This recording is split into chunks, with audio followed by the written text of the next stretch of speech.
Hi,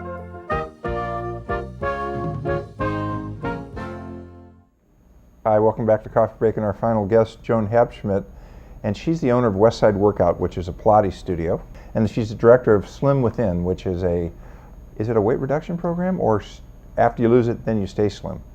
I got two programs. One is Slim Within and the other is Stay Slim. Okay. Slim Within is for emotional eaters to help them lose weight, and then Stay Slim is for after the diet. It deals with the post-diet phase of weight loss. So maybe you can explain emotional eating. Most of us are really emotional eaters to a certain degree. I mean, we eat because we want to feel comforted. We eat food because they remind us of our mother.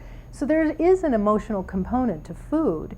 It's when you eat mostly out of an emotional need, or if you really can't control yourself and it feels as if the food is beckoning you, that you realize maybe there's something I need to look at here. For people who eat emotionally, it's really about the underlying emotion that's controlling, that's motivating the eating. What are you doing to fix that, Joan? Well, it's not an easy fix, unfortunately, but anything worthwhile probably isn't. You really want to stop and take a look at what is motivating that eating. So look below the surface and explore. In Slim Within, we have a food and mood log. The food and mood log has you record how you're feeling before you eat. How are you feeling while you eat? Are you tasting the food?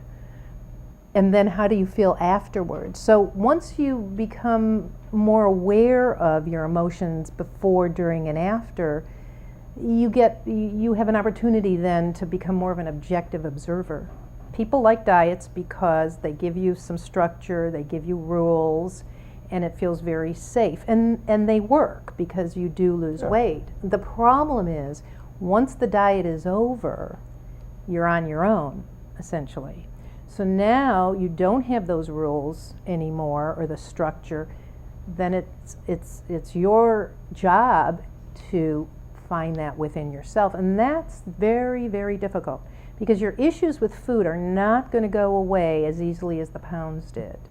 So how are we keeping the weight off? Yeah, what's the next step? First of all, you want to look at what are your fears of being off the diet, and then you want to look at how are you going to reintroduce foods back into your diet that are just normal foods.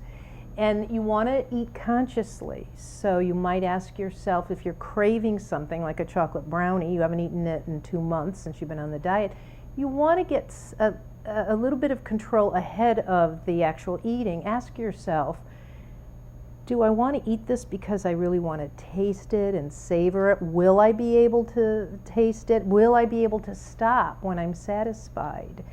And if you answer no, no, no, it might be that you're eating for emotional reasons. Because the old foods, those kinds of foods, will have triggers. They'll remind you of those episodes that you overate or you binged. So you want to be ahead of the game by finding ways to empower yourself to have control over your eating. And then you can expect to have setbacks. That's the other thing. Most people should realize that the change process is not an easy one, and that it's naturally ambivalent. We want to change, but we really don't. We want to change, but it feels really good to go back to our old behavior, so that you can expect and be prepared for setbacks. So we have 1 minute left. What's your take-home message to everybody? Take-home message is try to be accepting of yourself. I think it's okay if you fall off the wagon for. I think try to get back on it. The next day is a fresh day, right? Well, the next day is a fresh day, and don't beat yourself up. Okay, that sounds like good advice. Joan, thanks for being with us. Thank you. It's great to have you here.